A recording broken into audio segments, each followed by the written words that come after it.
sebuah proses. Masing-masing dari kita tidak secara tiba-tiba kemudian kita melakukan pembelian terhadap suatu barang. Atau kita mengkonsumsi sesuatu tuh nggak tiba-tiba gitu. Ada tahapannya, ada prosesnya, sampai akhirnya kita decide, kita memutuskan kita mau beli apa ya. Seperti contohnya ketika teman-teman mau simple aja. Ini musim hujannya lagi gak jelas nih ya, tapi beberapa hari kemarin sempat musim hujan yang deras banget. Biasanya teman-teman kalau lagi musim hujan, pengennya makan apa sih? Indomie. Nah, langsung sebut brand ya.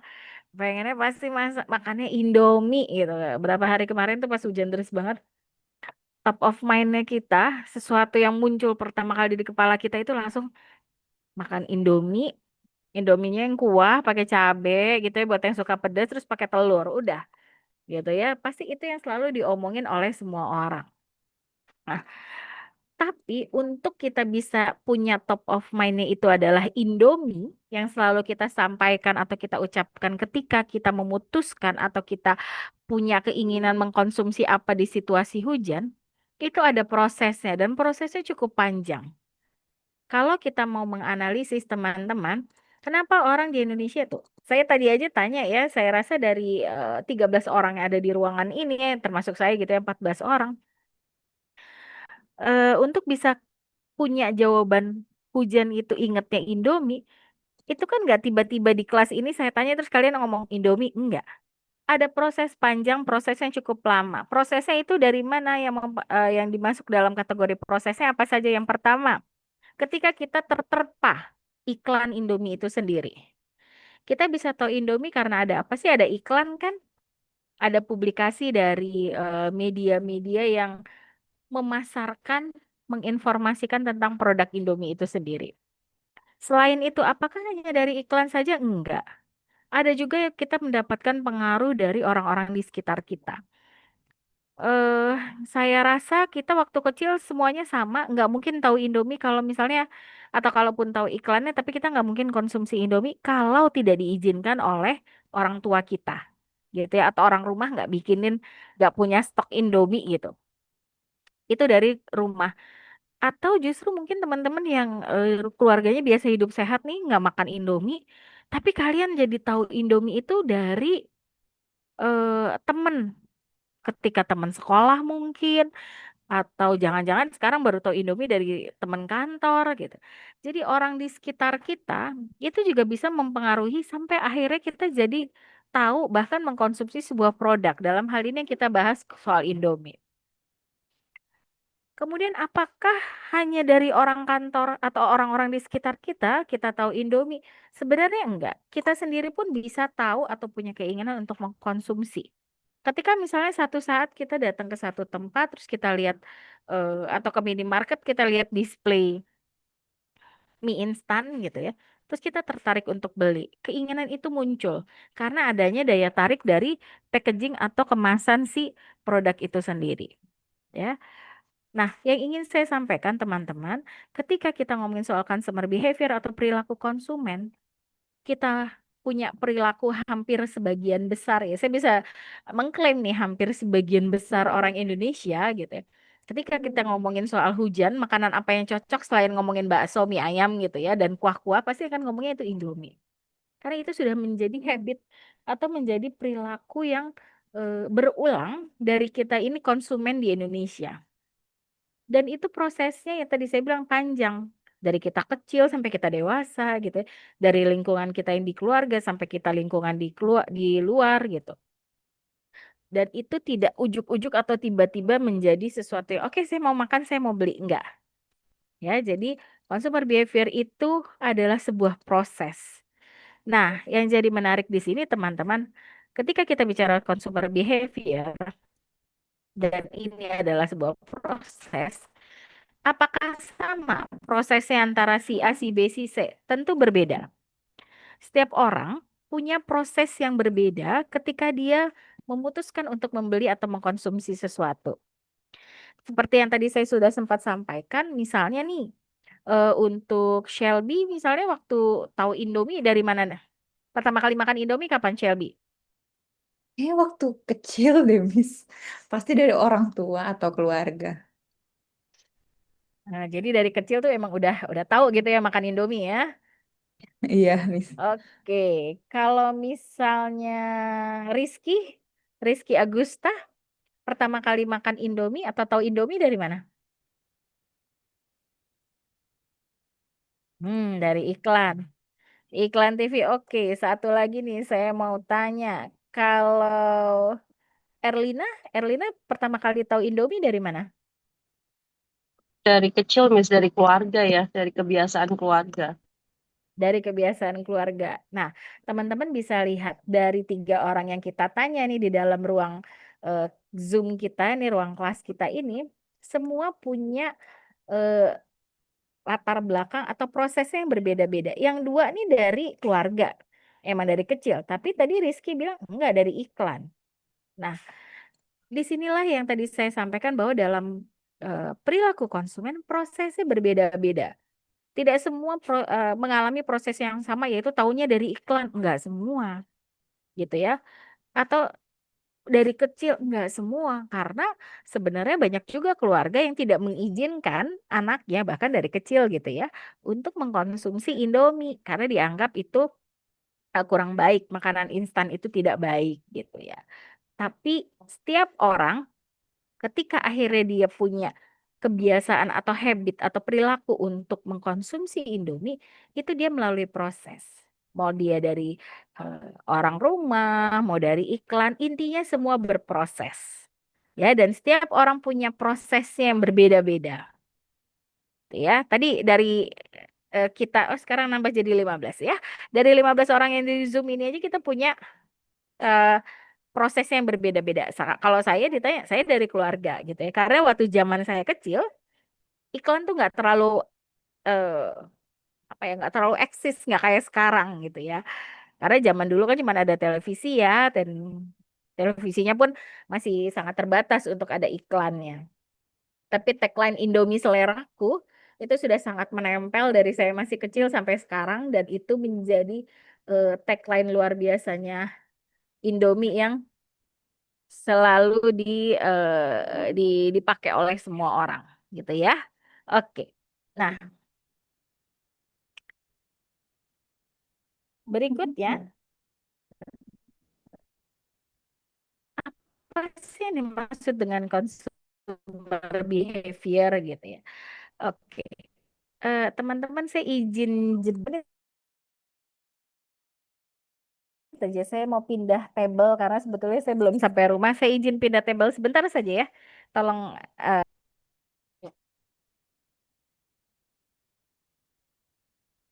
sebentar ya.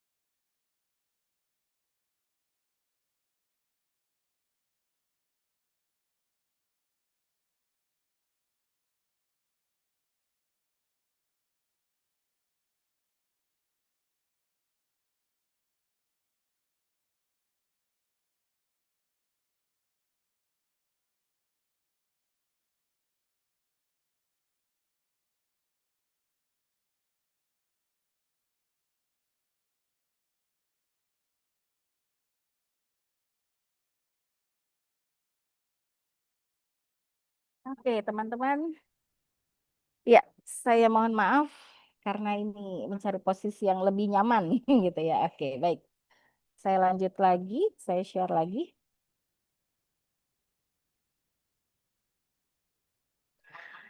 Oke. Oh ya, teman-teman kalau misalnya suara saya nanti hilang-hilang atau apa tolong kasih tahu ya. Mungkin jaringan internetnya saya kurang oke.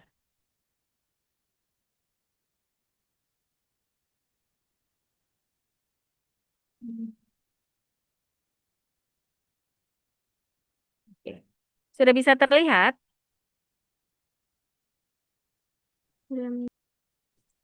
Sudah, Miss. Oke, baik. Tadi.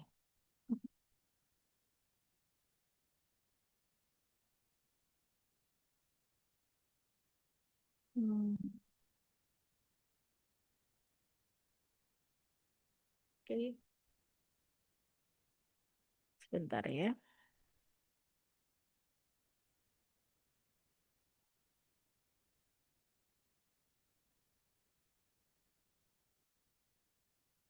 Hmm, ini sepertinya ada masalah dengan PowerPoint-nya. Sebentar ya, teman-teman.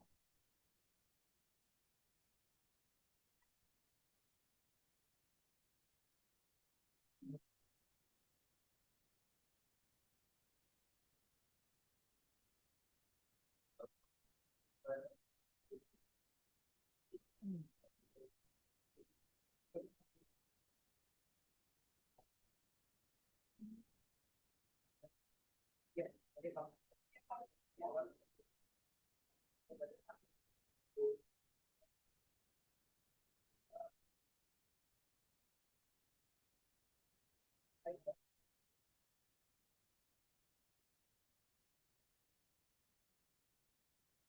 Oke, sekarang udah kelihatan lagi ya. Oke, Sudah, Miss, kelihatan. sip, baik. Eh, Tadi kita sudah tahu bahwa untuk yang namanya consumer behavior ada prosesnya, nggak tiba-tiba. Nah, kemudian apa sih yang dimaksud dengan consumer behavior itu sendiri, gitu ya? Teman-teman bisa lihat di layar kalian itu, yang dimaksud dengan consumer behavior itu sebetulnya adalah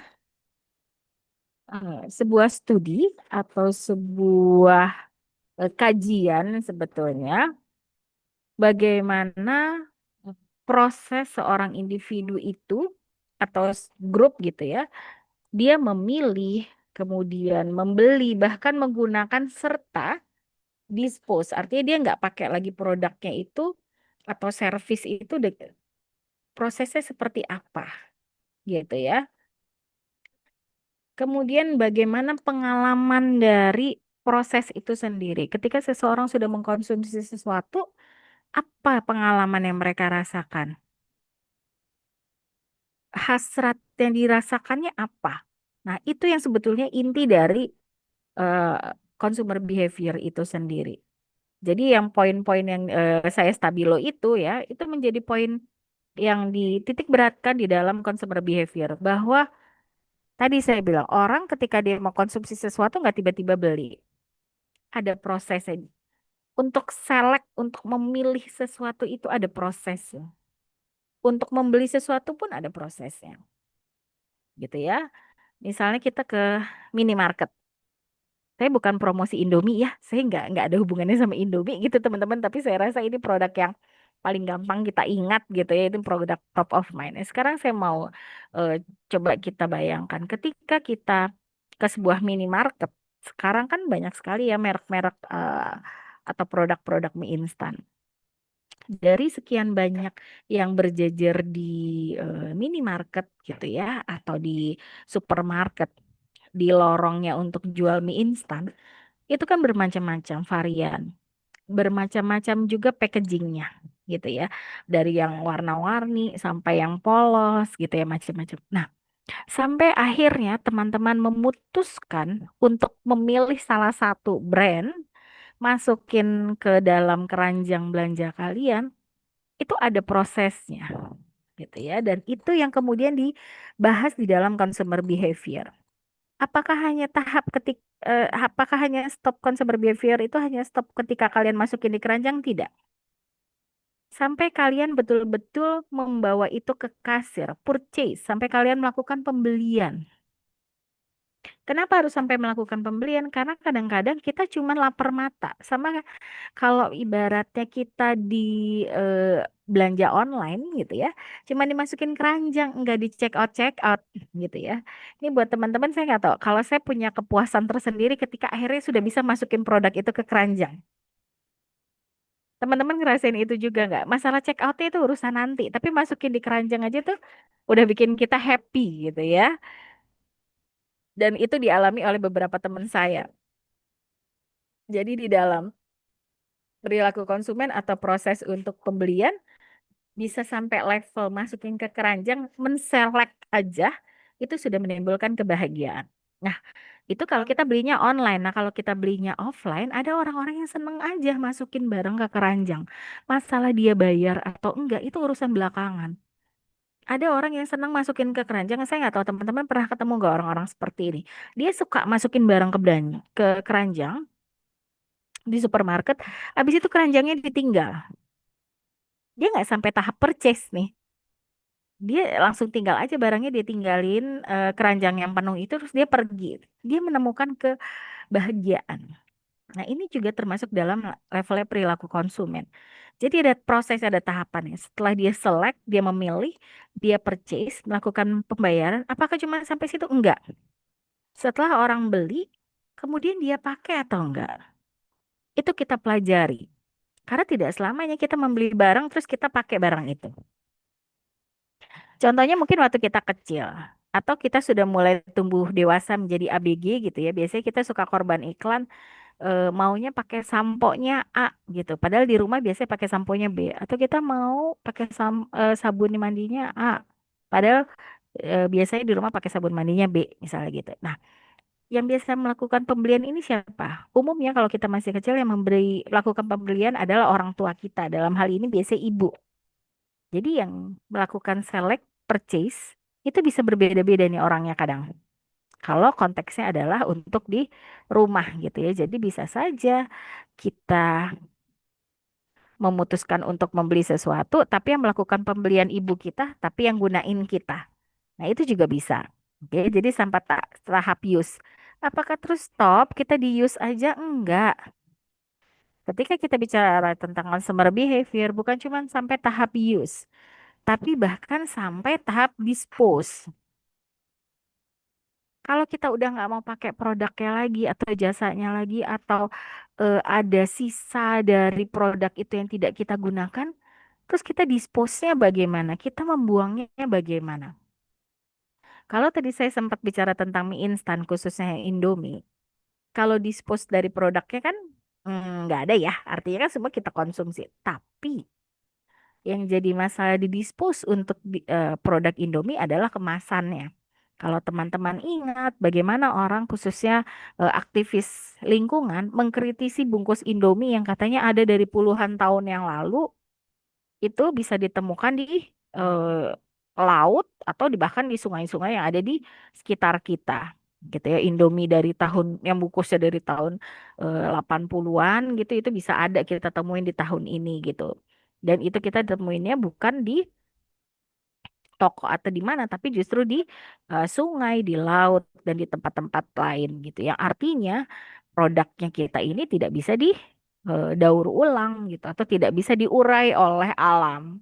Sehingga proses dispose ini dalam perilaku konsumen sekarang juga menjadi sesuatu yang penting gitu ya. Nah, kalau dari tadi kan kita bicaranya tentang produk. Apakah semuanya ini hanya mengenai produk ketika kita bicara consumer behavior? Enggak, ya. Consumer behavior ini juga termasuk eh, dalam ranah service juga atau produk jasa. Artinya bukan cuma produk tadi kayak makanan, minuman, enggak. Tapi jasa juga merupakan bagian dari consumer behavior. Nah, kemudian eh, yang jadi di highlight gitu ya di dalam proses atau kita bicara tentang consumer behavior adalah ketika kita mau lihat orang ketika dia melakukan aktivitas untuk transaksi atau melakukan perilaku konsumen itu, apa alasannya? Pengalaman apa yang dia mau dapatkan? To satisfy needs or desires, untuk memenuhi kebutuhan atau untuk memenuhi hasratnya? Pengalaman apa yang diinginkan oleh konsumen? Keinginan untuk terpenuhi rasa penasarannya, hasratnya dia aja, atau memang dia butuh, gitu ya? Nah, ini adalah contohnya misalnya ketika teman-teman mencoba sebuah produk baru.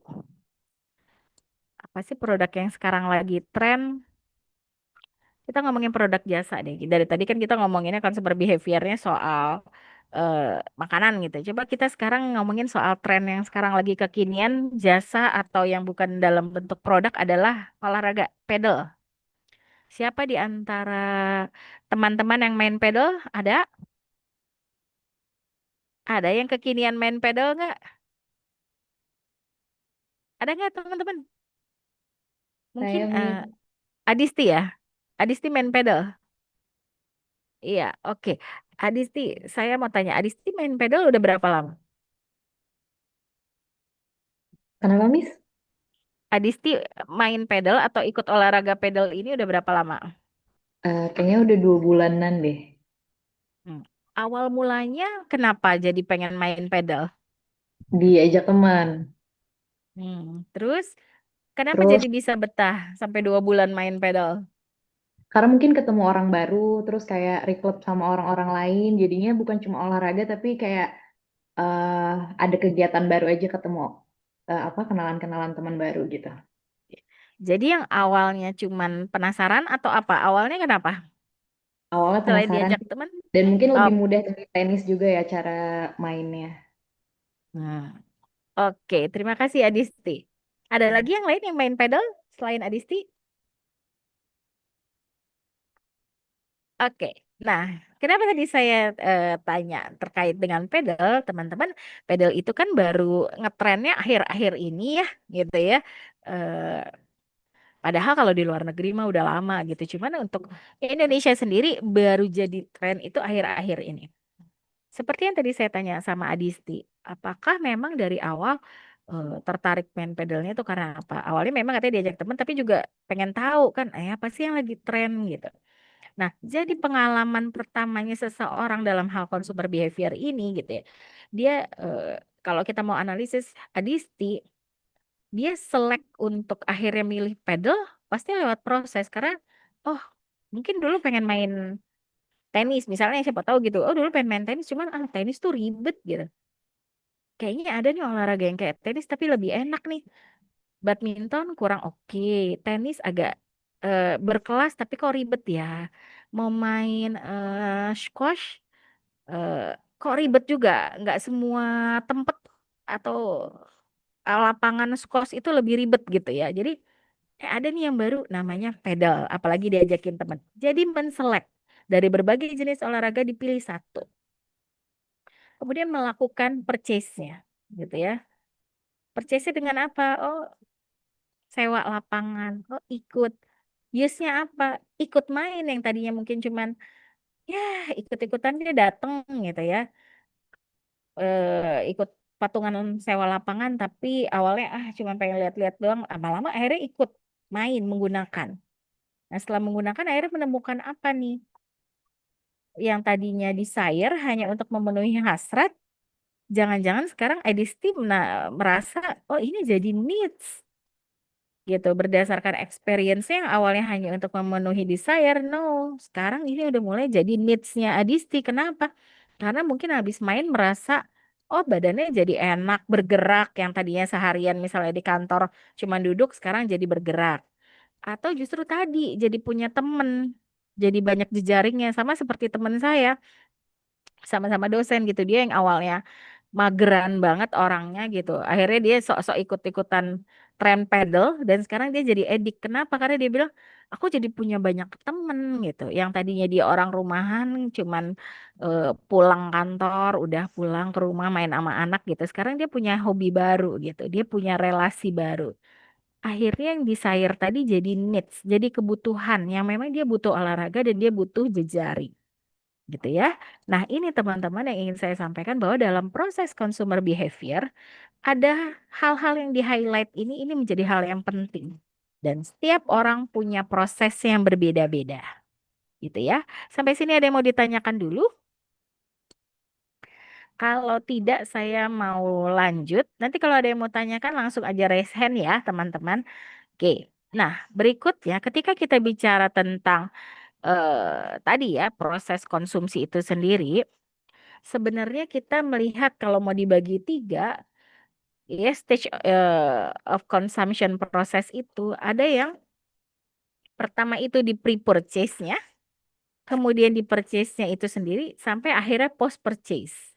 Nah, kalau teman-teman lihat di sini, ini kita bisa membaginya tuh dalam dua sudut pandang. Kita mau lihat dari sudut pandang konsumennya, atau kita melihat dari sudut pandang marketersnya atau marketingnya atau perusahaannya, gitu ya. Kalau kita mau lihat dari sudut pandang konsumen nih di pre-purchase atau tahap sebelum orang akhirnya memutuskan untuk membeli atau menggunakan produk, gitu ya. Kita harus melihat bagaimana sih sebetulnya konsumen itu akhirnya memutuskan sebuah produk, gitu ya. Ini yang menarik nih, poin yang ini. Ya, kalau kalian lihat di sebelah kiri itu di consumer perspective paling atas itu, kolom yang paling atas di pertanyaan yang kedua. What are the best source of information to learn more about alternative choices? Teman-teman, poin ini kalau kita bicaranya soal perilaku konsumen mungkin 20 atau 30 tahun lalu gitu ya. Ini nggak masuk nih. Poin ini nggak masuk nih. The best sources of information-nya nggak, orang tidak terlalu memikirkan. Kenapa? Karena pada masa sekitar 30-an tahun lalu atau 40 tahun lalu mungkin informasi itu umumnya khususnya orang Indonesia ya hanya didapat dari televisi yang hitam putih, dari koran sama dari mulut ke mulut. Koran pun tidak banyak orang bisa mengakses informasi lewat koran. Apalagi televisi, tidak semua orang mampu untuk punya televisi. Kalau dari mulut ke mulut ya paling dari orang-orang tertentu. Jadi tergantung circle-nya, tergantung kita ada di lingkungan mana. Sehingga informasi itu sangat terbatas. Tapi ketika sekarang dengan adanya perkembangan teknologi, consumer perspective ini dalam pre-purchase issues-nya itu sangat luas cakupannya, khususnya dalam eh, poin source of information. Kenapa? Ya tadi, kalau misalnya kita mau ngomongin balik lagi ke tadi ya tren pedal misalnya gitu ya. Adisti mungkin sebelum juga diajak sama teman-temannya atau mungkin teman-teman kita di sini sebelum kita juga ikutan pedal kita sudah tahu pertama kali soal apa namanya? Soal pedal itu sendiri justru dari media sosial. Ya kan? Source of information-nya tuh luas. Kadang bukan dari media sosial yang teman kita atau inner circle kita, bisa saja rekomendasi yang ada di sosial media kita, gitu ya. Yang ingin saya sampaikan di sini adalah ketika kita bicara tentang pre-purchase issues, informasi itu bisa dari mana saja. Konsumen bisa menerima informasi dari mana saja. Nah, kalau kita geser ke kanan, kita lihat dari perspektifnya marketing, mereka tuh harus tahu bagaimana sebetulnya konsumen itu eh, melihat sebuah produk itu seperti apa, ya. Terus kemudian ketika konsumen mencoba mengcombine produk yang satu dengan yang lain itu sebetulnya apa yang mempengaruhi ya? Which product are superior to others? Kalau dipikir emang ada produk superior, iya, gitu ya. Teman-teman, em, tadi deh misalnya saya ngomongin Indomie, balik lagi nih ke Indomie gitu ya. Mie instan banyak sekali. Tapi kalau kita mau ngomongin produk yang paling superior, produk yang paling top of mind ya tadi, itu sudah pasti kita akan ngomong Indomie. Baru mungkin nomor duanya ada apa? Eh, Super mie lah, ada mie ABC lah, ada eh, Lemonilo mungkin yang hidup sehat. Tapi itu kan baru-baru ini ya semuanya si Lemonilo ini. Tapi intinya orang akan memutuskan yang mana. Nah, marketers perspektif ini dia harus melihat di top of mind-nya konsumen itu produk-produk yang superior itu yang mana, produk kita ada di level yang mana, ya. Jadi seperti itu. Nanti baru masuk ke tahap berikutnya. Tahap kedua adalah purchase issue.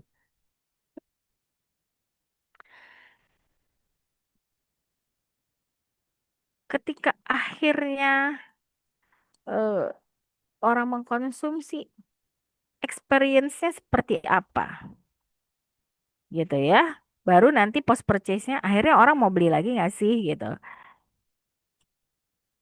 Pleasure nggak orang merasa eh, senang nggak dengan produk itu gitu ya. Kalau di marketersnya di bagian purchase-nya orang bisa akhirnya memutuskan untuk beli produk itu bagaimana display di tokonya.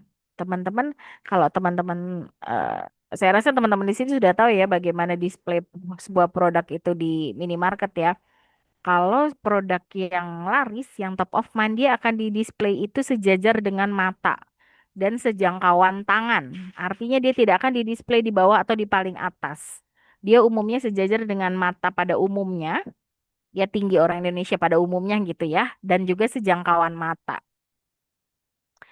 Ya, kemudian nanti di post purchase-nya gitu ya, marketers perspektif akan melihat apakah orang-orang itu yang tadinya sudah beli produk kita, dia mau nggak sih mempromosikan atau dia mau nggak sih merekomendasikan eh, produk kita ini ke orang lain, dia mau nggak beli lagi. Terus yang paling penting itu merekomendasikan nggak produk kita ke orang lain.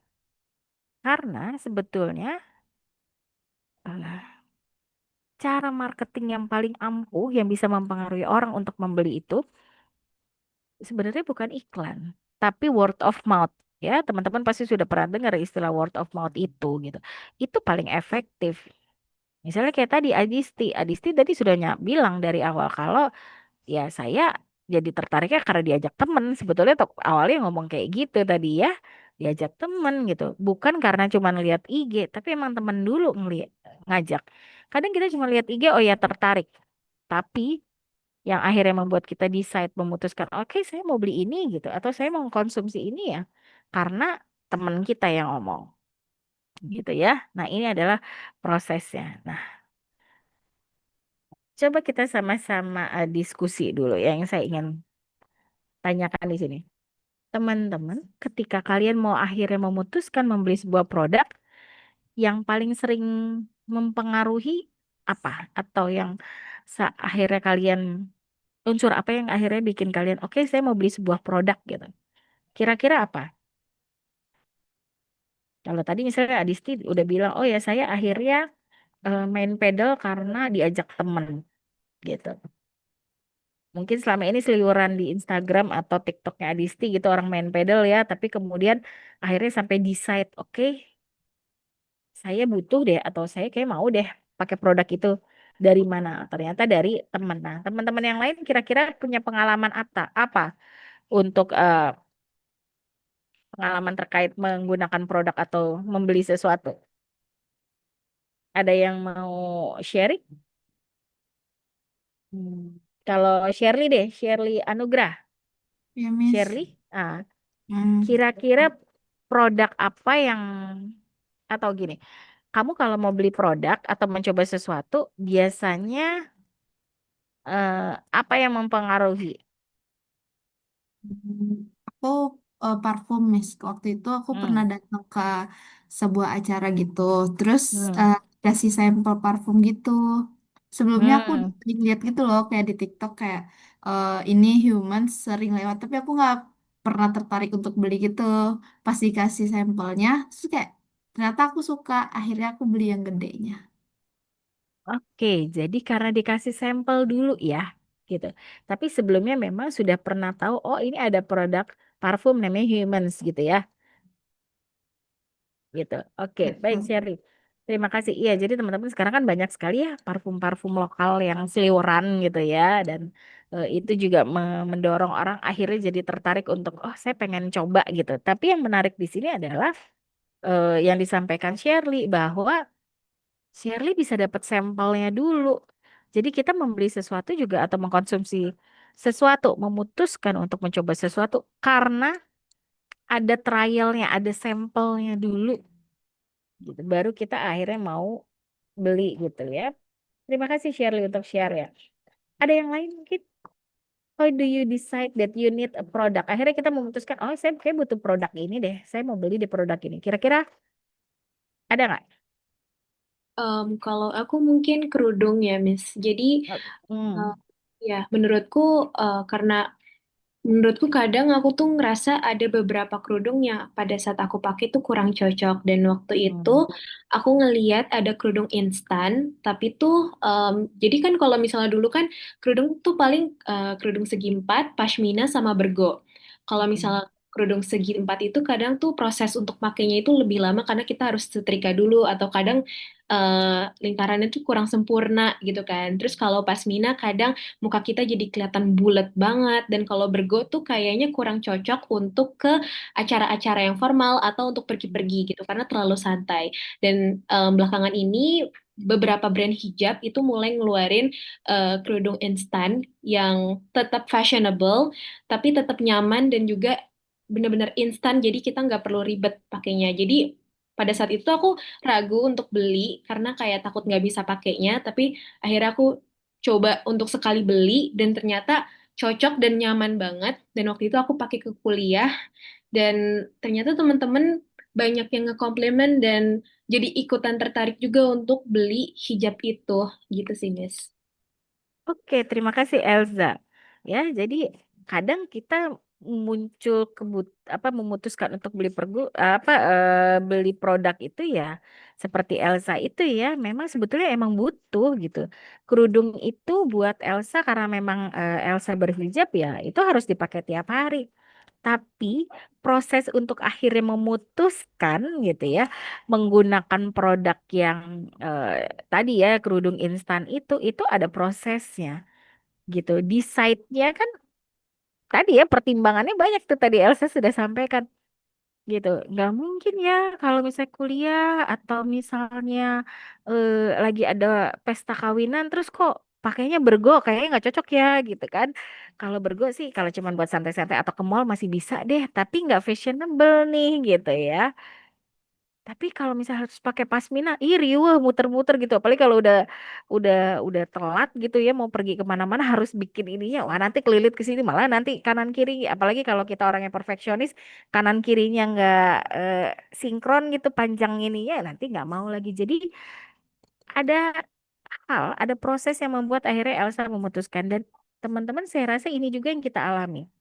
Kalau tadi Shirley akhirnya memutuskan untuk parfum gitu ya, beli parfum, Elza untuk membeli kerudung. Nah, saya rasa masing-masing dari kita di sini juga punya proses yang kita lewati berbeda masing satu sama lain ketika kita akhirnya memutuskan, oke saya butuh produk ini, gitu ya.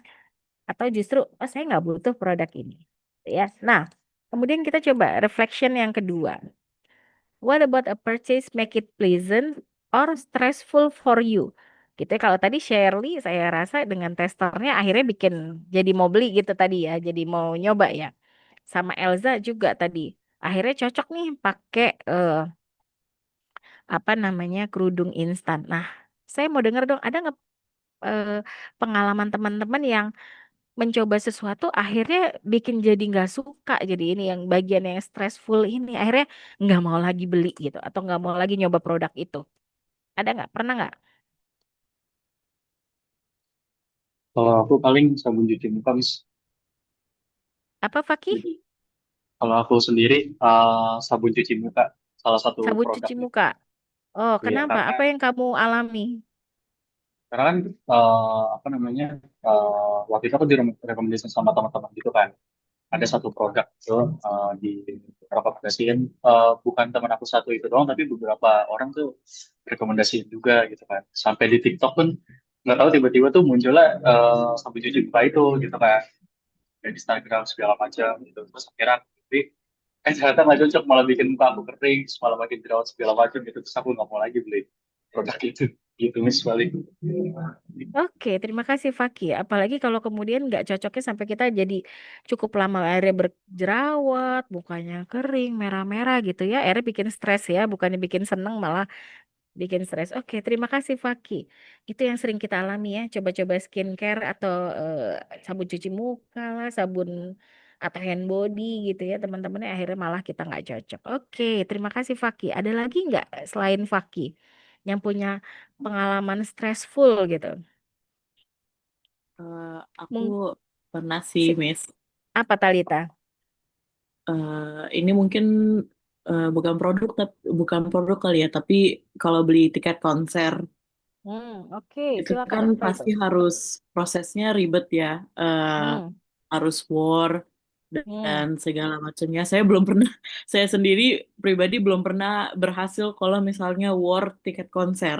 Pasti harus dibantu sama eh, temen atau sama kakak saya yang akhirnya bisa dapet tiketnya. Itu eh, padahal bisa aja penyanyi atau band yang saya suka banget, tapi gara-gara saking experience itu saking nggak menyenangkan dan sangat susah, saya bisa aja jadi males nonton konsernya karena susah gitu. Oke, terima kasih Talita. Kayaknya saya setipe nih sama Talita. Nggak pernah sukses kalau misalnya nge-war tiket konser.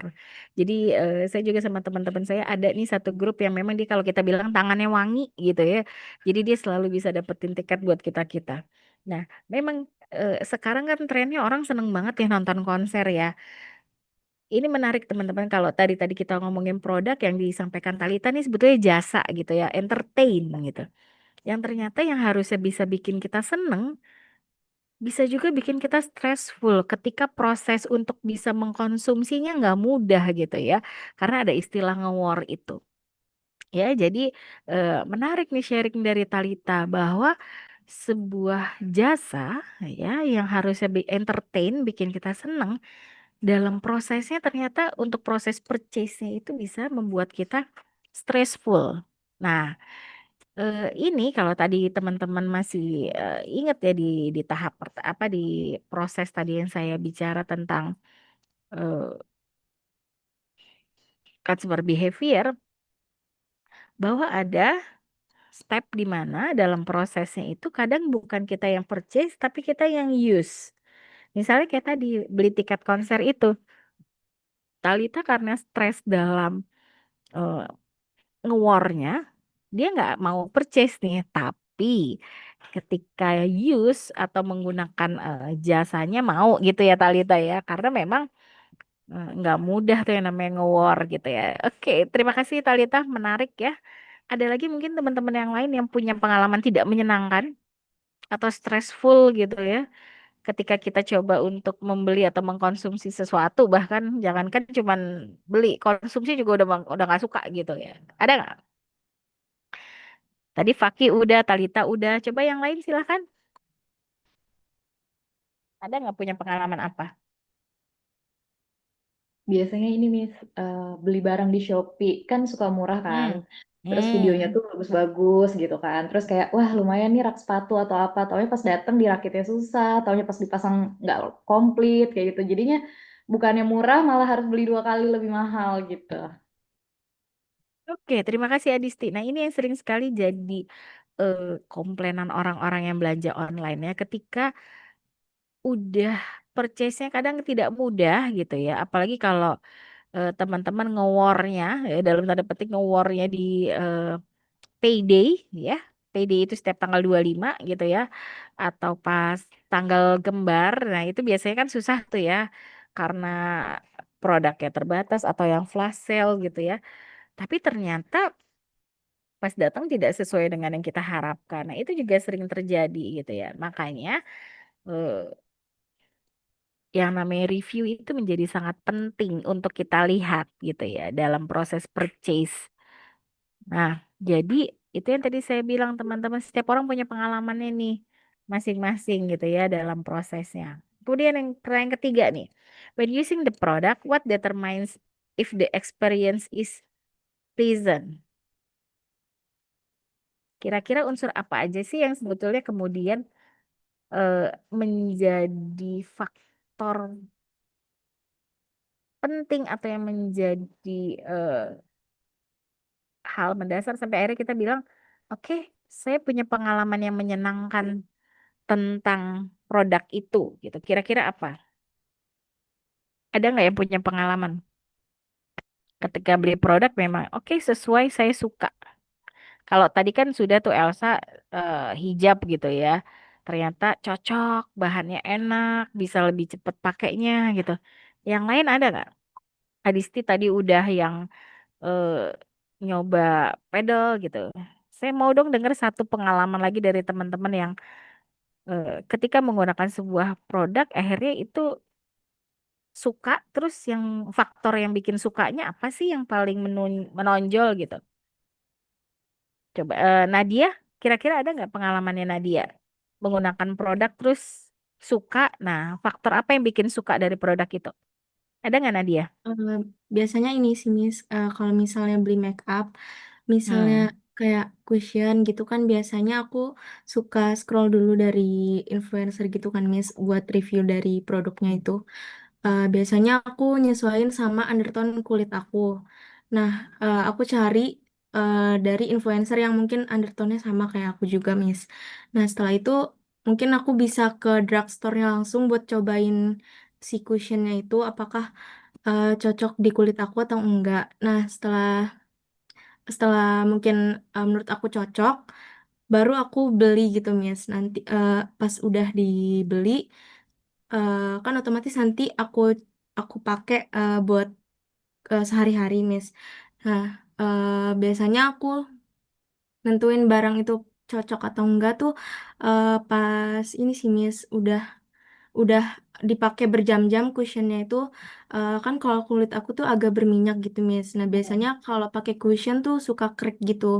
Nah kalau aku lihat dari setelah mungkin 3 jam cushion itu cocok atau enggaknya di aku mungkin bisa dilihat dari cushionnya itu sendiri masih stay di kulit aku atau enggak gitu Miss.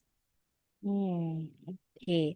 Artinya kalau di sini eh, pengalamannya Nadia harus dicoba dulu ya gitu, dicocokin dulu gitu, ya gitu ya.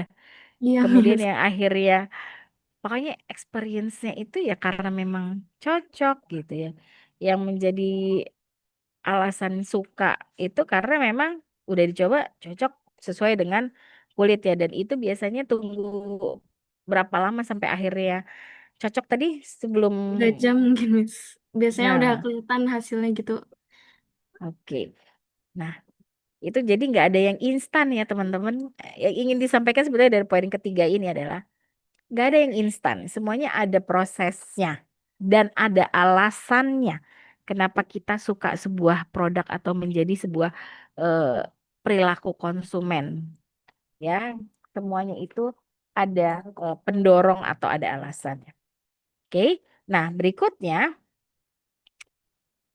yang perlu kita pahami kalau nanti kita dari sudut pandang marketers gitu ya, teman-teman yang sudah bekerja ini khususnya, yang paling mendasar itu adalah ketika kita sebagai seorang marketers itu harus memahami, mengetahui sebetulnya apa sih yang diinginkan oleh konsumen. Bukan cuma soal diinginkan, tapi apa sebetulnya yang dibutuhkan oleh konsumen yang memang sangat beragam, baik itu segmentasinya gitu ya, kelas sosial dan lain sebagainya itu kan segmentasi gitu. Itu pasti kita sangat beragam. Tapi ada dua hal di sini. Sebagai seorang marketer, teman-teman harus tahu apa yang dibutuhkan dan apa yang diinginkan. Misalnya kalau tadi saya mau coba pakai eh, tadi ya yang sempat disampaikan oleh Elsa deh tadi. Elsa kan bicara soal hijab. Elsa menggunakan hijab itu adalah kebutuhan karena Elsa eh, memang berhijab. Elsa butuh nih setiap hari kalau mau keluar rumah harus pakai tutup kepala, harus pakai hijab gitu. Cuman yang diinginkannya sebetulnya yang kayak gimana sih? Oh, yang diinginkan ya yang fashionable, yang mudah dipakai, yang kekinian dan lain sebagainya. Itu adalah keinginan. Nah, sebagai seorang marketers, kita harus tahu apa yang menjadi kebutuhan, apa yang jadi keinginan dari konsumen kita. Nah, makanya teman-teman kenapa di dalam program studi ilmu komunikasi, khususnya memang kita fokusnya ke Markom, kita harus mempelajari yang namanya perilaku konsumen. Supaya kita sebagai seorang marketers itu bisa memasarkan, bisa menciptakan ide-ide produk yang memang sesuai dengan kebutuhan pasar dan sesuai dengan segmentasi yang memang menjadi tujuan kita. Jangan kita menciptakan sesuatu semau-maunya marketersnya aja atau memasarkan sesuatu semau-maunya kita tanpa memikirkan apa yang dibutuhkan dan apa yang diinginkan oleh konsumen kita. Gitu ya. Jangan karena saya senengnya sekarang trennya misalnya eh, apa ya? Karena sekarang orang suka pakai warna-warna yang colorful gitu ya. Jadinya misalnya ini sebuah industri fashion hijab gitu tadi ya. Karena sukanya semua warna colorful, jadi hanya mau memproduksi hijab yang warna-warni gitu. Tapi udah gitu bentuknya dia hanya mau yang modelnya misalnya pasmina, nggak mau yang instan, nggak mau yang dengan model lain, maunya itu aja gitu. Iya betul, memang akan ada orang yang tetap beli, tapi tidak banyak konsumennya yang akan mengkonsumsi itu karena sangat segmented sekali. Karena yang akan beli adalah satu orang-orang yang pakai hijab, yang kedua orang-orang yang pakai hijab dan sukanya eh, pakai hijab yang model pasmina. Yang ketiga segmen yang membatasi lagi orang-orang yang pakai hijab senang pakai model pasmina dan suka pakai hijabnya yang warna-warni. Itu kan sangat sedikit, sangat segmented. Nah, yang perlu diperhatikan di sini teman-teman, kalau kita sebagai marketers, ya sebagai perusahaan atau marketing sangat segmented sekali punya target konsumennya, maka kita harus siap juga dengan kondisi di mana produk kita tidak akan banyak dikonsumsi orang, gitu ya. Karena kita sangat segmented. Tapi kalau ternyata kita punya keinginan untuk jualan atau target konsumen kita itu sangat luas, maka kita harus bisa melihat apa yang menjadi kebutuhan dan apa yang memang diinginkan konsumen kita. Nah, hanya perusahaan-perusahaan tertentu atau brand-brand besar lah sebetulnya yang sudah sangat berani untuk segmented secara konsumen atau produknya sangat khusus. Sedangkan untuk perusahaan-perusahaan yang baru merintis, biasanya dia lebih lebih fleksibel gitu. Apa sih sekarang pasar lagi mau apa bikin, trennya lagi apa mengikuti, gitu ya. Hanya brand-brand tertentu yang dia sangat spesifik, dia hanya mau bikin modelnya itu, gitu ya. Gitu ya. Nah, ini yang menjadi hal yang perlu diperhatikan sebagai kita marketers.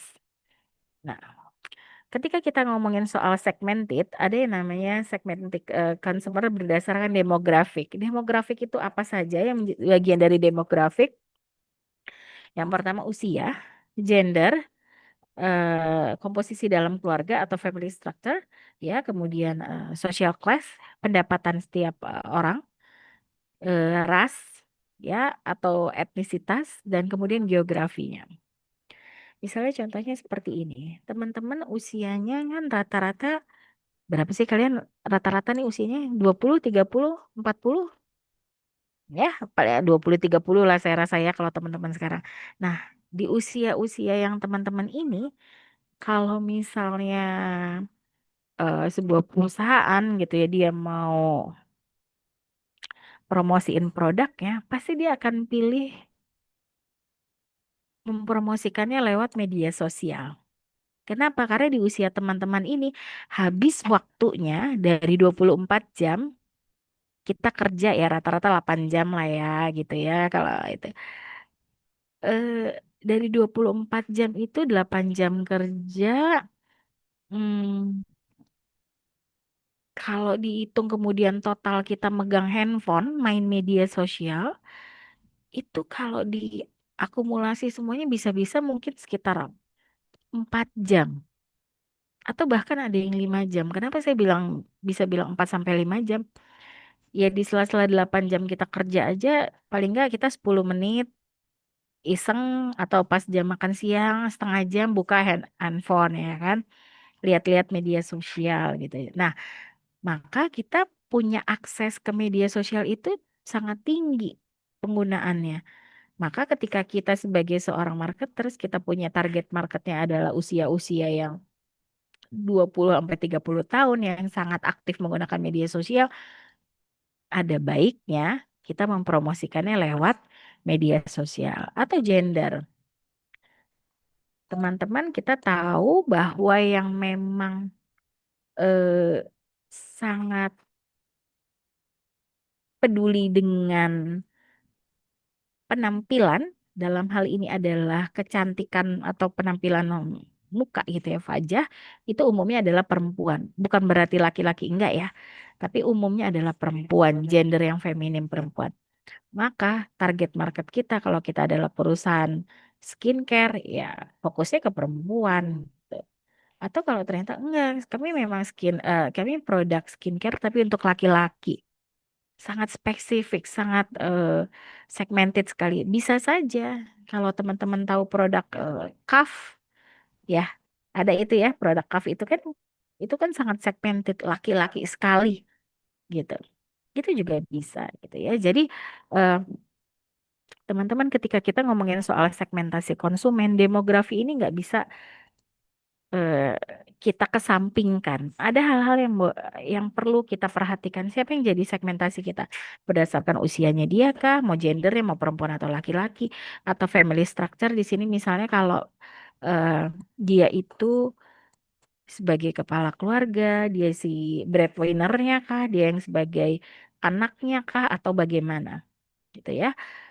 Kenapa? Karena teman-teman kalau misalnya dia kepala keluarga atau dia yang jadi breadwinner, umumnya dia yang menjadi penentu untuk boleh atau tidaknya mengkonsumsi atau membeli sebuah produk. Gampangnya gini deh, teman-teman suka merhatiin nggak di mall-mall gitu ya, kalau misalnya ada anak kecil jalan sama orang tuanya, terus dia mau beli mainan, biasanya tuh mamahnya akan bilang, sana tanya papa dulu, gitu ya. Suka perhatiin nggak gitu? Bukan mamahnya yang decide, oke, kamu boleh beli. Anaknya megang Lego nih, gitu ya. Lego kan cukup mahal ya teman-teman ya. Ke mall gitu, icik icik icik, anaknya pegang Lego gitu. Mamahnya umumnya bilang, nggak boleh, nggak mau gitu kan. Anaknya minta, maksa. Akhirnya nanti biasanya mamanya bilang, tanya papa dulu, gitu ya. Atau mamahnya belum sempat ngomong tanya papa dulu, biasanya anaknya udah keburu merajuk ke papahnya. Papa aku mau Lego beliin. Nah, umumnya karena breadwinner-nya adalah si ayah atau figur ayah di sini menjadi breadwinner yang yang memberikan penghasilan terbesar dalam keluarga, yang menghidupi keluarga, maka dia punya power untuk memutuskan sesuatu. Nah, itu yang maksudnya dalam hal ini family structure. Jadi jangan heran teman-teman kalau misalnya akhirnya ke mall gitu, apalagi di tempat-tempat mainan, biasanya bukan orang yang jualan tuh marketingnya itu dia bukan ngebujuk ibunya buat beli, justru bapaknya, ayo pak ini bagus nih anak-anaknya bisa edukasi, jadi ke bapaknya bukan ke ibunya, karena tahu biasanya yang memutuskan itu bapaknya gitu ya kalau untuk kasusnya mainan gitu ya. Nah itu family structure, kemudian tadi social class atau income, teman-teman bisa tahu ada produk-produk yang memang dia dipasarkan untuk segmentasi tertentu seperti misalnya eh, inilah paling gampang ketika kita ke mall, teman-teman tahu tentunya ada pembeda nih karena mayoritas perempuan di sini ya. Kita bisa lihat social class orang yang masuk ke Sephora dengan ke Sociola pasti beda kan? Ya, teman-teman ya bisa lihat bahwa orang nih yang sering ke mall gitu, orang masuk ke Sephora sama Sociola tuh udah beda. Produk yang dijual di Sephora dan di Sociola pun berbeda gitu ya.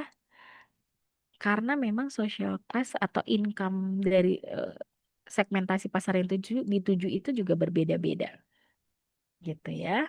Nah, kemudian ras atau etnisitas, tanpa bermasuk untuk kita berbicara tentang rasis ya, tapi bahwa kesukuan, etnisitas itu mempengaruhi juga atau menjadi segmentasi pasar kita. Misalnya seperti ini, teman-teman, kalau misalnya kita adalah produk eh, skincare.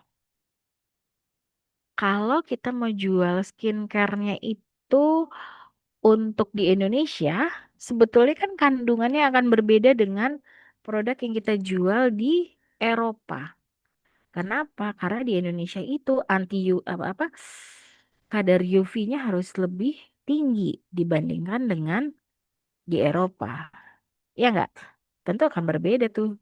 Hand body-nya kita, ini produk misalnya sama-sama Nivea nih, sama-sama Vaseline. Tapi teman-teman boleh cek Vaseline yang ada dipasarkan di Indonesia dengan Vaseline yang di Eropa itu berbeda, gitu ya. Karena apa? Ada di mana kita etnisitas atau ini terkait geografi juga ya teman-teman. Geografinya kita situasinya kita Indonesia ini ada di eh, negara tropis gitu ya. Jadi memang nggak bisa nih kita pakai produk-produk yang harusnya dipakai di negara yang 4 musim gitu. Nggak cocok gitu, ya. Karena secara geografis kita berbeda. Secara etnisitas juga. Kenapa? Misalnya gini, teman-teman di Eropa itu mereka jarang produk yang buat mutihin kulit. Karena mereka sudah sangat putih. Tapi buat kita di Indonesia, kita semua produknya pakai ada tulisan whitening, ya nggak sih? Semuanya whitening, whitening, whitening gitu. Karena memang secara etnisitas, secara ras kulit kita cenderung lebih gelap dibandingkan dengan orang-orang di Eropa gitu. Nah ini terkait dengan si geografi tadi karena memang kita berada di negara yang tropis. Ya, jadi ini adalah segmentasi pasarnya gitu. Nah, ketika kita bicara tentang segmentasi tadi, kita juga tidak lepas dari target kita kemudian siapa gitu ya. Nah, dalam dunia marketing sekarang kita menemukan tantangan baru. Di sini kita, kalau kalian sudah sempat sekilas baca buku yang saya kasih kemarin, ada istilah a moving target gitu ya. Bahwa kalau dulu kita udah jelas segmentasi pasar kita itu dia atau segmen kita itu misalnya berdasarkan wilayah tadi geografi ya. Orang-orang yang tinggal di daerah A, B, C, orang-orang yang memang domisilinya di sini, di sini, di sini, atau orang-orang yang memang dari kelas sosial tertentu gitu. Itu sudah ada, sudah jelas gitu, gampang kita lihatnya. Tapi kalau sekarang segmentasi kita itu cenderung untuk lebih eh, dinamis, gak statis, karena kehadiran yang pertama ada yang namanya social media. Ya, horizontal revolution ya dibilangnya.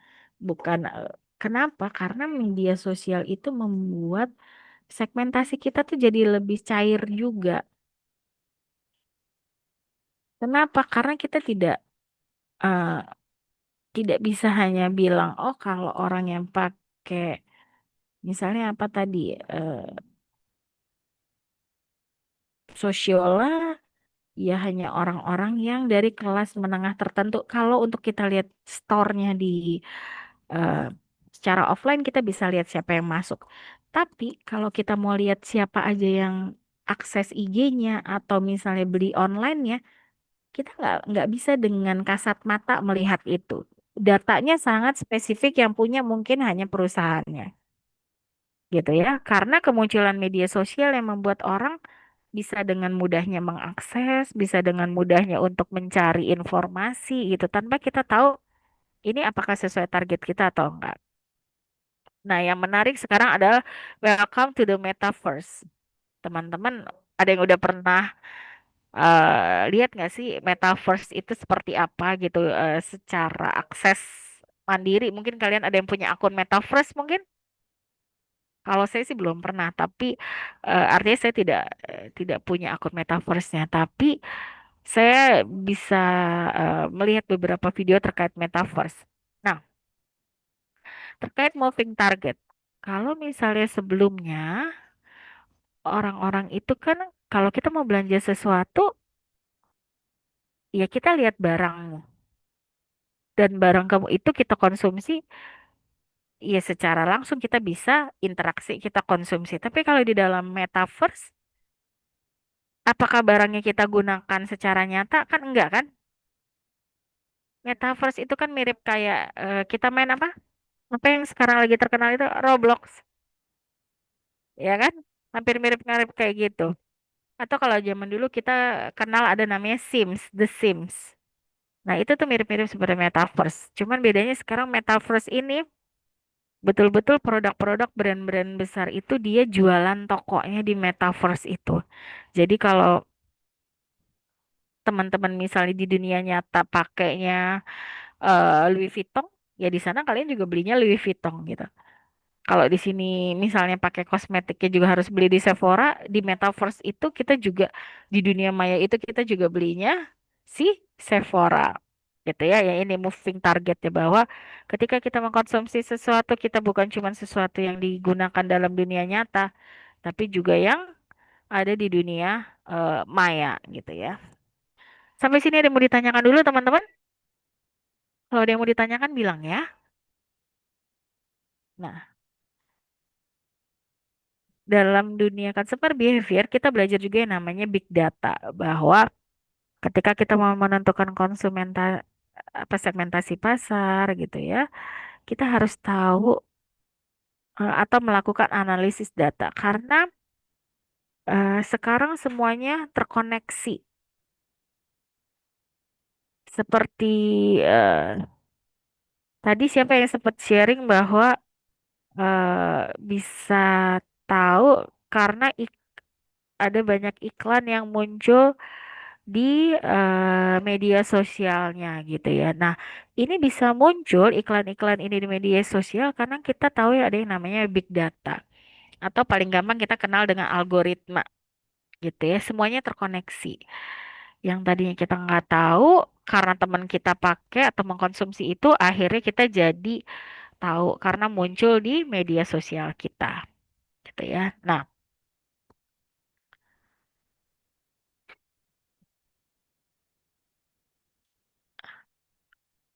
kemudian ya ketika dengan adanya big data dan teman-temannya tadi gitu. Ini yang perlu kita juga lihat ya. Our choices as consumer relate in powerful ways to the rest of our lives. Bahwa ketika kita memutuskan untuk mengkonsumsi sesuatu, ya, itu juga berhubungan dengan bagaimana kemudian kita nantinya menghabiskan hidup kita itu dengan mengkonsumsi yang bagaimana. Tapi statement ini sifatnya juga tidak kaku ya teman-teman. Artinya gini, nggak berarti ketika kita sudah mengkonsumsi A, ever after kita akan pakai A terus enggak. Ada masih mungkin kita berubah, tidak lagi menggunakan itu. Contohnya tadi Indomie deh, misalnya dari kecil kita makan Indomie. Apakah nanti sampai tua kita makan Indomie? Belum tentu. Kenapa? Kalau ternyata kita ada masalah lambung, kita kemudian juga lebih memilih untuk makan sehat gitu ya, maka kita nggak akan lagi mengkonsumsi Indomie gitu ya. Jadi statement ini bahwa our choices as consumers relate in powerful ways to the rest of our life, ya ini sifatnya sangat dinamis gitu, bisa saja berubah. Tapi umumnya ketika orang sudah memilih untuk mengkonsumsi sesuatu, dia menyukai sesuatu, dia umumnya menjadi eh, loyal customer. Kalau sudah loyal customer, ya dia akan continue menggunakan produk itu, gitu ya. Nah, nanti teman-teman di akhir perkuliahan kita, kalau teman-teman sudah baca buku ini, kita juga bicara tentang budaya. Bagaimana dalam consumer behavior itu, budaya itu mempengaruhi, gitu ya. Dalam hal ini, kalau teman-teman sempat baca di buku yang sekarang itu, kita tahu atau kita kenal dengan istilah pop culture, ya. Marketers influence preference for movie and music heroes, fashions, food, and decorating choices. Nah, ketika marketers melihat bahwa budaya populer ini bisa menjadi pintu untuk mempromosikan produk-produknya, maka budaya-budaya populer yang saat ini muncul di masyarakat itu umumnya digunakan menjadi sarana bagi eh, marketing atau marketers untuk memasarkan produk. Popular culture paling tidak masuk dari musik, movies, ya, olahraga, buku, selebriti dan entertain. Ya, seperti kita lihat teman-teman konser musik, kalau tadi sempat ngomongin konser musik ya, ketika bicara kita tentang musik, apakah kemudian hanya musik saja yang bermain di dalam konser itu atau yang punya peran? Enggak. Ya, kenapa? Misalnya eh, konser musik dia bisa disponsori oleh produk dari bank misalnya. Artinya marketingnya bank, dia berusaha untuk memasarkan produknya bukan cuman dari mulut ke mulut atau eh, langsung door to door aja, tapi dia menggunakan pop culture, dia menggunakan musik menjadi sarana untuk memasarkan produknya. Atau sports, teman-teman tahu pasti pernah dengar kalau trennya maraton ya, sebelum pedal itu kan orang seneng sekarang maraton ya, sampai sekarang juga masih orang rajin maraton. Maraton itu menjadi pop culture yang kemudian dimanfaatkan oleh marketing atau perusahaan-perusahaan untuk menggunakan event-event maraton menjadi sarana mereka promosi. Contohnya adalah Pokari. Pokari itu dia memanfaatkan momen maraton menjadi event yang selalu ditunggu-tunggu dan membuat orang jadi kalau lari ya jangan lupa minum Pokari gitu ya. Kalau teman-teman tahu ya, Pokari Maraton itu yang terkenal dan selalu diadakan setahun sekali di Bandung, atau Maybank Marathon, itu Bali Marathon, sponsornya adalah dari Bank Maybank, itu bikinnya di Bali. Borobudur Marathon itu umumnya Kompas yang jadi sponsornya gitu ya. Jadi sudah ada tuh eh, segmentasi pasarnya gitu ya, yang disasar oleh si perusahaan-perusahaan ini dengan menggunakan popular culture atau pop culture yang ada di tengah-tengah masyarakat saat ini. Mungkin nextnya ya tadi Adisti yang lagi seneng pedal mungkin nanti sponsornya entah dari mana gitu ya main pedal ya gitu ya. Oke. Nah, ada yang namanya consumer brand relationship teman-teman. Ketika kita bicara tentang consumer brand relationship ini terkait dengan self concept. Setiap orang punya self concept yang berbeda-beda. Konsep dirinya berbeda gitu ya. Kalau orang yang melihat dirinya itu selalu kurang menarik, kalau tidak pakai bedak, kalau tidak pakai alis, khususnya ini perempuan gitu ya, atau kalau tidak pakai eh apa namanya lipstick gitu ya, maka dia akan sangat bergantung dengan produk-produk kosmetik ini. Karena dia self konsepnya misalnya negatif, jadi dia nggak percaya diri nih kalau nggak pakai kosmetik gitu. Asal ada consumer brand relationship, kita melihat dari nostalgic attachment. Misalnya tadi kita udah kebiasaan dari kecil kalau misalnya lagi hujan, kita akan makan Indomie gitu. Nah, itu adalah nostalgic attachment. Karena kita punya pengalaman, kita punya pengalaman nostalgia mengkonsumsi sebuah produk di momen-momen tertentu. Atau ada juga interdependence, kita sangat bergantung dengan produk itu, gitu ya.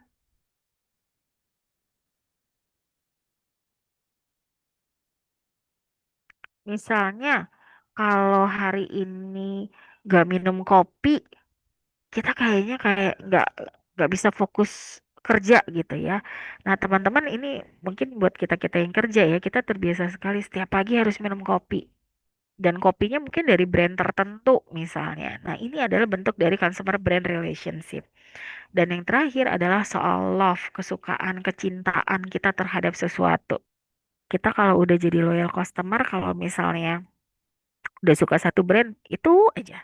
Misalnya teman-teman nih senengnya pakai bajunya Uniqlo karena nggak suka yang aneh-aneh, nggak suka yang warna-warna terang, sukanya sesuatu yang simple. Dan Uniqlo itu khas Jepang banget gitu. Maka sukanya pakai bajunya Uniqlo aja ya. Itu adalah bentuk dari consumer brand relationship gitu ya. Nah, ini yang ingin saya tanyakan. Nextnya mungkin kita bisa diskusikan ini lebih jauh nanti ya di chapter-chapter berikutnya gitu ya. Kalau teman-teman sendiri, what kind of relationship do you have with your, bisa your car, atau kalau kita nggak punya car, handphone deh. Relationship kita sama handphone kita kayak apa sih? Gitu. Kalau saya mungkin relationship sama saya sama handphone saya udah bestie banget gitu. Kalau saya nggak pegang handphone saya, wah udah uring-uringan gitu ya. Mungkin kalian juga begitu sama handphone. Tapi apakah sama handphone mungkin sama yang lain? Kalau di sini sebetulnya kenapa contoh di buku itu ya, car gitu. Karena teman-teman kita tahu ada orang-orang yang punya hubungan sangat intim dengan barang-barang yang dia gunakan. Mobil kah atau motor yang sampai dikasih nama gitu ya, didandan-dandanin gitu ya sesuai dengan maunya. Nah, itu saking dia punya hubungan yang sangat intim dengan produknya, dengan apa yang dia sukai gitu ya. Nah, ini saya lanjut saja. Nah, baik, kita akan selesai di sedikit lagi di materi berikutnya. Teman-teman di buku itu kalau misalnya teman-teman sudah baca, motivasi kita untuk mengkonsumsi sesuatu itu sebetulnya sangat kompleks dan beragam. Dan setiap orang bisa berbeda-beda alasannya untuk mengkonsumsi. Ya, ya kayak tadi gitu. Ketika kita bicara tentang olahraga, kita bicara tentang parfum, kita bicara tentang kerudung, setiap orang punya motivasinya yang berbeda-beda. Produknya bisa saja sama, tapi motivasinya itu sangat kompleks dan bervariasi.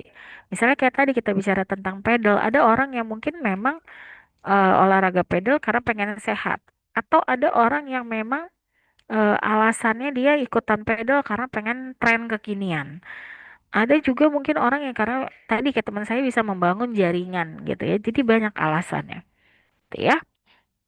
Atau ada mahasiswa saya dia tuh suka main tenis. Saya nggak tahu nih dia udah geser ke pedal atau belum. Tapi setahu saya dia suka main tenis awalnya. Tapi kemudian dari rasa sukanya dia terhadap tenis, akhirnya dia bikin bisnis sewa lapangan tenis gitu. Karena kemudian dia punya akses untuk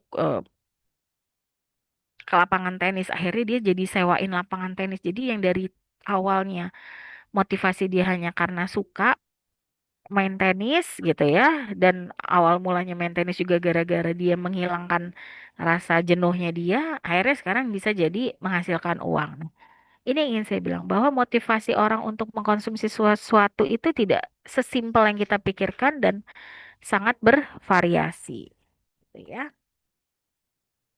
Nah, kalau kita classifying consumer needs, ini tadi kita sudah ngomongin banyak hal ya. Kemudian kita mau coba mengklasifikasikan kebutuhan konsumen itu apa aja. Paling tidak orang mengkonsumsi sesuatu atau perilaku konsumen, teman-teman, itu dibagi menjadi tiga. Mengklasifikasinya kita sebagai jadi tiga. Yang pertama, orang itu butuh afiliasi. Makanya orang mengkonsumsi sesuatu. Berikutnya adalah needs for power. Ada orang yang kebutuhan itu untuk menunjukkan bahwa dia punya kuasa atau punya power terhadap sesuatu hal.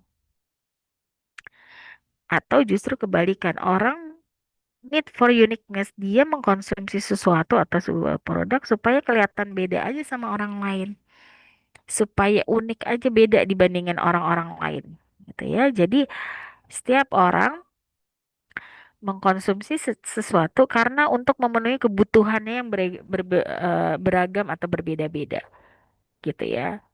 Apakah mungkin tiga-tiganya dimiliki oleh atau diterapkan oleh satu orang? Bisa saja gitu ya. Tapi pada dasarnya orang ketika dia mengkonsumsi sesuatu, ya dia ada di antara ketiga kebutuhan ini, need for affiliation, needs for power, or need for uniqueness. Ya. Nah, ini adalah hierarki Maslow ya. hierarki kebutuhan Maslow gitu. Teman-teman pasti sudah pernah lihat ini juga. Ya, piramidanya Maslow kalau kita bilang ya dari yang hal yang paling mendasar ya, makan, tidur ya sampai akhirnya kita bicara soal self actualization. Nah, sekarang kalau teman-teman lihat di sebelah kiri itu piramidanya ini ya, yang tadinya kita paling mendasar itu kita butuh makanan yang sehat ya, eh, apa namanya vitamin gitu. Sampai akhirnya kalau kita di bagian self actualization itu kita sudah tercukupi nih masalah makan minum kita sudah tercukupi. Kita butuh hal lain yaitu kita misalnya meningkatkan pendidikan kita. Kita jadi suka traveling gitu ya. Nah, seperti teman-teman di sini, minggu lalu saya udah tanya, ini udah apa nih backgroundnya gitu ya, seperti yang kalian sudah tulis di tugas kalian yang di Big itu, kan sebagian dari, bukan sebagian, tapi hampir semua kalian ini sebetulnya sudah lulus D3 gitu ya. Tapi kemudian ngapain sih kuliah S1 lagi? Nah, ini sebetulnya bagian dari piramida Maslow ini, yang bagian self-actualization. Ketika oke, kalian memang sebetulnya sudah kuliah, tapi ternyata kalian punya kebutuhan lebih untuk mengaktualisasi diri, untuk naik level. Nah, supaya bisa naik level ternyata nggak bisa cuman D3 nih, butuh sampai ada status S1 gitu, sampai sarjana, bukan hanya D3 gitu. Nah, maka sesuai dengan piramida Maslow ini, kebutuhan kita sudah sampai di level yang paling tinggi. Ketika semua kebutuhan di bawahnya itu sudah tercukupi, teman-teman sudah punya tempat nyaman untuk tidur, makan aman gitu ya, setiap hari bisa makan. Kemudian terkait safety-nya juga kalian aman, ada paling nggak punya BPJS gitu ya. Nanti kalau pensiun juga aman gitu ya. Atau kemudian kalian sudah terpenuhi kebutuhan untuk pakaian ya, pakaian bisa tadi ganti-ganti, terus bisa hangout sama teman-teman, punya hubungan yang baik secara sosial. Sudah naik level lagi ketika semua sudah terpenuhi tiga di bawah, naik level lagi nih ego needs-nya. Oh, punya kartu kredit, bisa jalan-jalan ya di mall, belanjanya juga barang-barang yang branded gitu ya. Sampai akhirnya naik level yang paling eh, menunjukkan self actualizationnya itu hobinya apa, travelingnya kemana, pendidikannya sampai mana gitu ya. Nah, ini adalah bentuk piramida Maslow tadi. Nah, ini yang saya mau tanya nih. Jadi kalau teman-teman merefleksikan diri kalian sendiri, which level of the hierarchy do you experience most often as a consumer? Paling sering kalian tuh kalau misalnya mau beli produk, ada di level yang mana sih? Di hierarki yang mana? Apakah masih berkutat di psychological? Saya rasa enggak ya. Ya, teman-teman kalau makan udah tercukupi gitu ya. Mungkin lebih banyak ngabisin eh, konsumsi bulanannya atau hariannya itu di bagian mana? Apakah di level yang safety atau jangan-jangan ego needs atau self actualization? Kira-kira di level yang mana nih?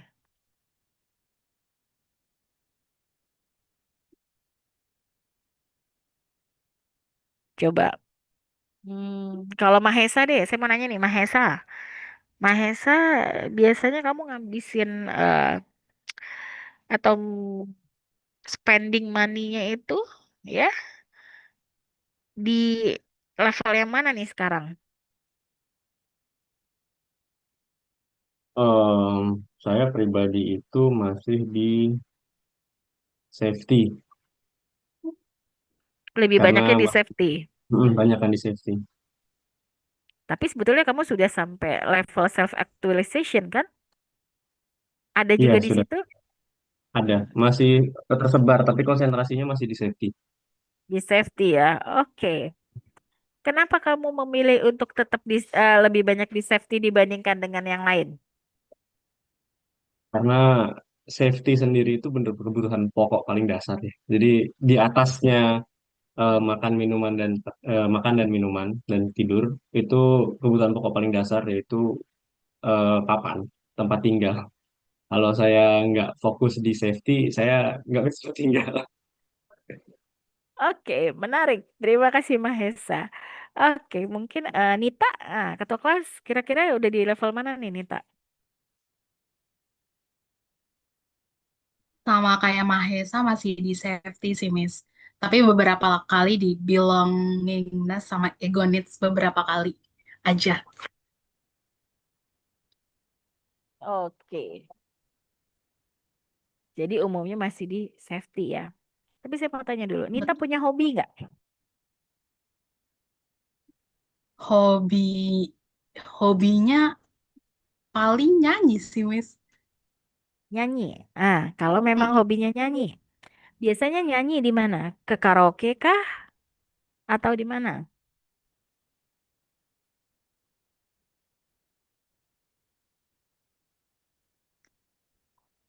Kalau hobinya nyanyi, suka ke karaoke nggak?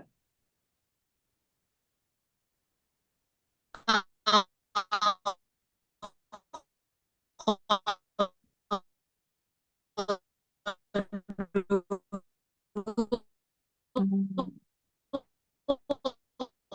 Hmm. Nita kayak putus-putus ya suaranya ya. Atau di saya doang teman-teman. Ikut paduan suara sih, ikut Oh, ruangan paduan kantor. suara. Oke. Kalau sekarang gimana, Miss? Udah, sudah terdengar. Oke. Jadi tadi kalau ke karaoke malah jarang ya. Ke karaoke juga beberapa kali sih, tapi bareng sama teman kantor.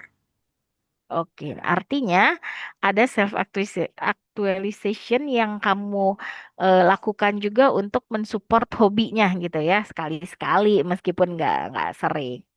Oke, baik, terima kasih Nita.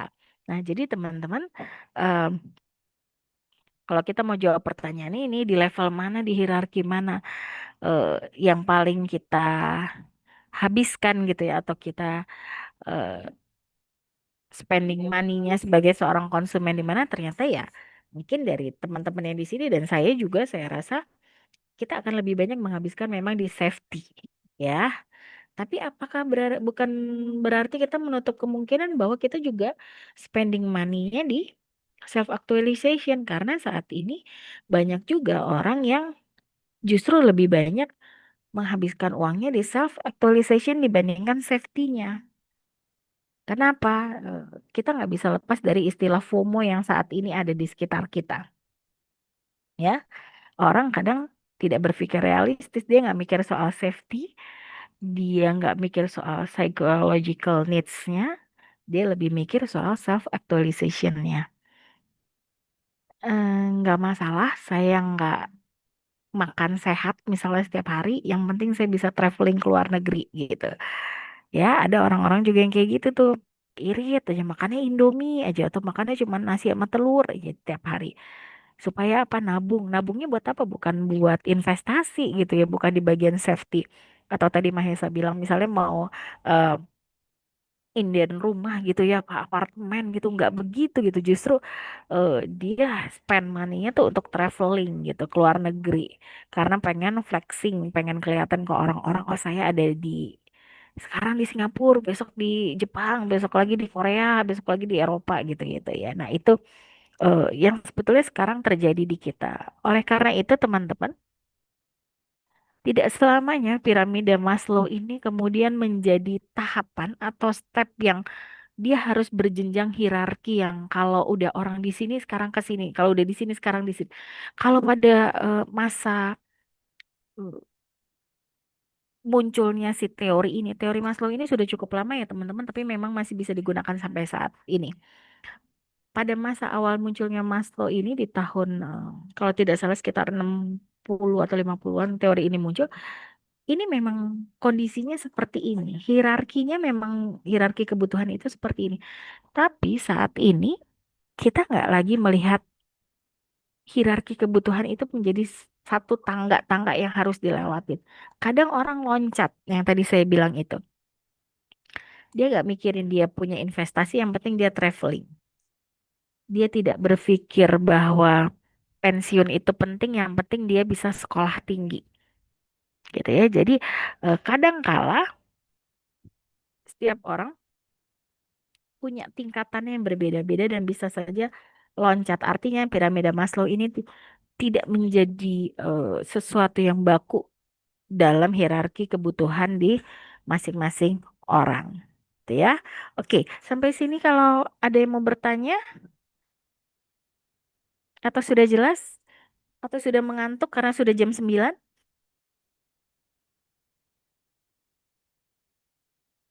Sudah Oke, jelas, Miss. sudah jelas ya. Sebetulnya saya masih punya banyak PowerPoint ya, tapi ini intinya sih nanti kalian bisa bisa baca ya. Nah, saya hanya tambahkan sedikit lagi ini ya, teman-teman. Technology and cultures create a new always on consumer. Maksudnya di sini adalah dengan kemunculan teknologi tadi ya, dengan big data dan lain-lain, kemudian dengan culture, hubungannya tadi dengan pop culture, maka eh, selalu muncul hal-hal baru atau ide-ide baru yang bisa dipasarkan di konsumen. Contohnya ya tadi, eh, orang selama ini kan kita ngomong olahraga misalnya, orang selama ini tahu kalau nggak badminton atau bulu tangkis ya apa tenis gitu ya. Apakah orang terpikir untuk pedal? Pedal sudah ada dari zaman dulu tapi di Eropa, bukan di Indonesia.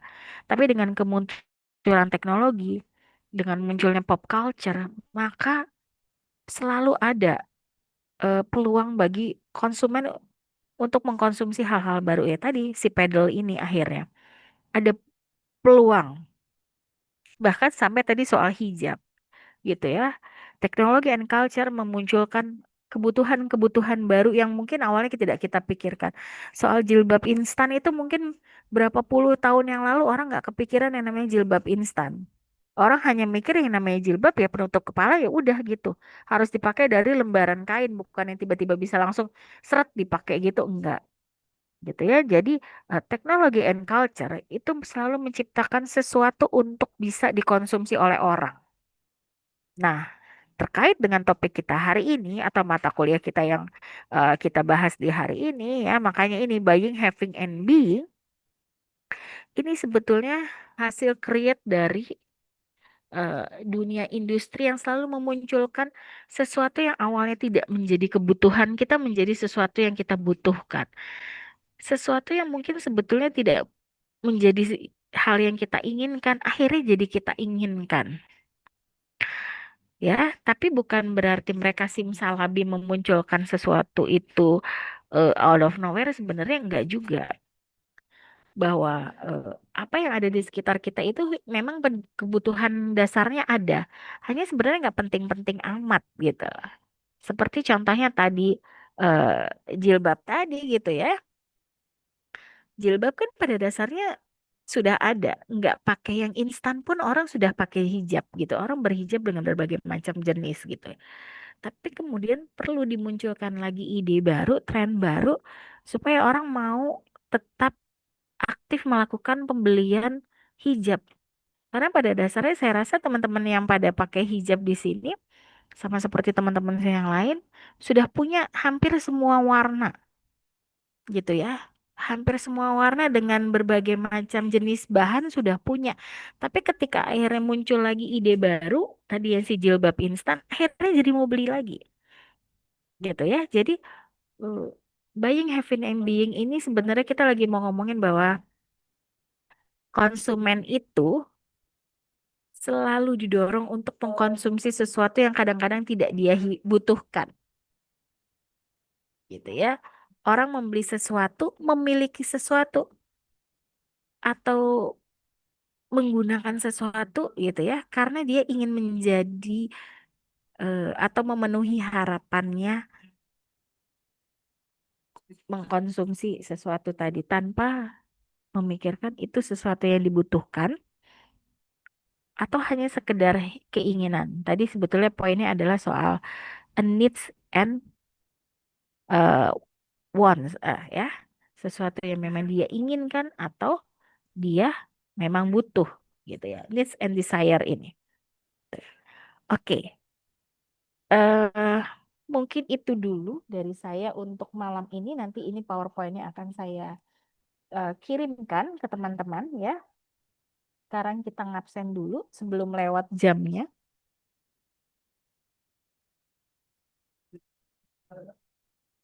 Sebentar ya. Teman-teman sudah pada bisa absen kan ya? Minggu lalu kan kemarin teman-teman ada yang masih belum bisa absen. Sekarang sudah bisa semua.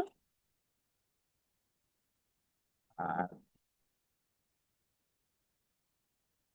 oke.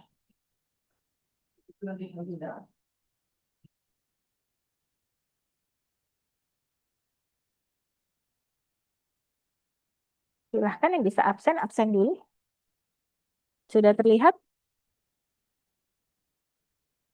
Oke, silahkan.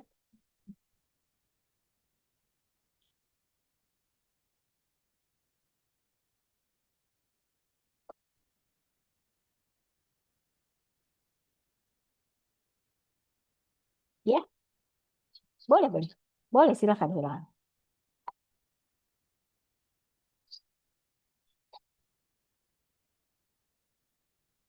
Mm-mm. Mm-mm.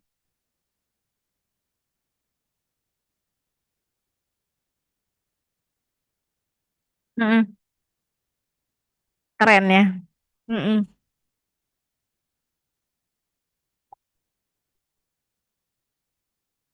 Hmm.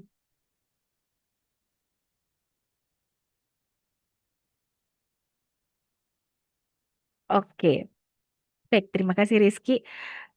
Eh, karena kalau saya sendiri ya, saya mencoba menganalisisnya gini. Kalau waktu COVID itu kan orang memunculkan ide itu atau isu itu cukup hangat dibicarakan ketika orang kesulitan untuk berinteraksi, tatap muka langsung gitu ya. Orang punya keterbatasan, sedangkan orang pengen berinteraksi dan ingin menyalurkan hasratnya mengkonsumsi sesuatu. Makanya dalam metaverse itu ada tokoh-tokohnya juga gitu ya.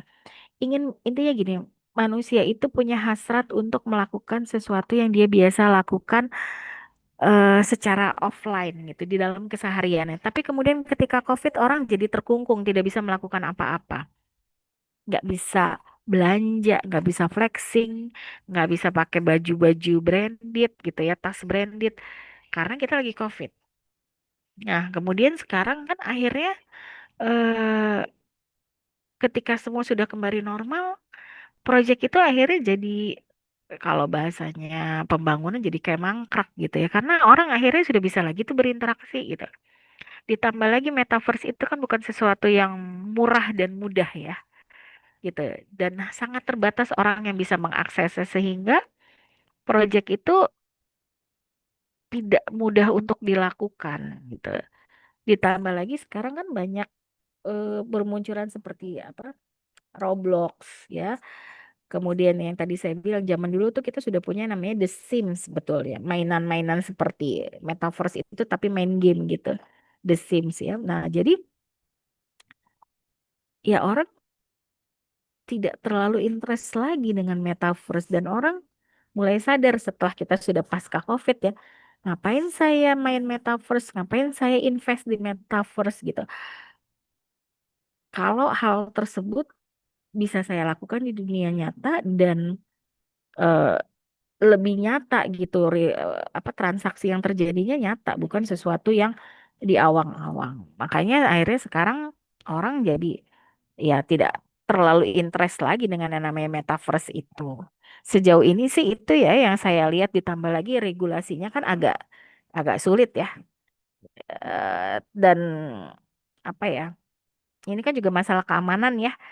Ketika kita join di metaverse itu, apakah data kita sudah safety? Kemudian saya nggak tahu wacananya gimana. Tapi waktu dulu kan awal-awalnya pembayaran atau transaksi di metaverse itu juga mainnya pakai Bitcoin dan lain sebagainya kan awal mulanya seperti itu gitu ya. Jadi tidak mudah atau nggak banyak orang yang sebetulnya bisa terlibat ketika itu sangat segmented banget gitu ya. orang juga berpikir ulang nih pengembangnya si metaverse ini. Mau dilanjutin nggak sih kalau segmented gitu ya? Daripada udah mahal-mahal dikembangkan tapi ternyata kemudian nggak ada orang yang menggunakannya buat apa? Nggak di maintenance juga gitu. Kalau dari saya sih mungkin seperti itu ya Rizky ya gitu.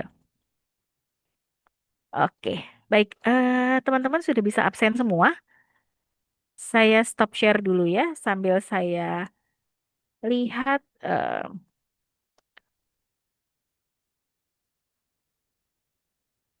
Oke, Indika, Muhammad Syarif sama Syafira ada? Hanya tinggal tiga ini yang belum absen. Indika, oh ada.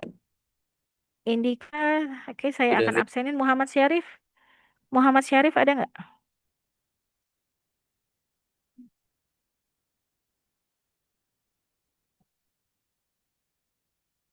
Sama Syafira ada?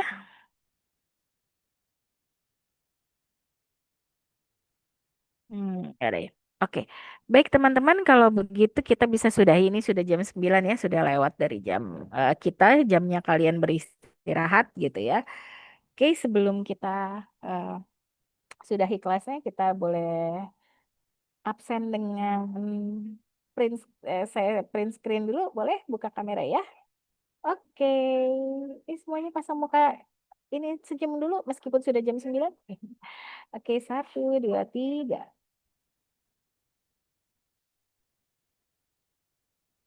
Oke, ulang lagi satu, dua, tiga.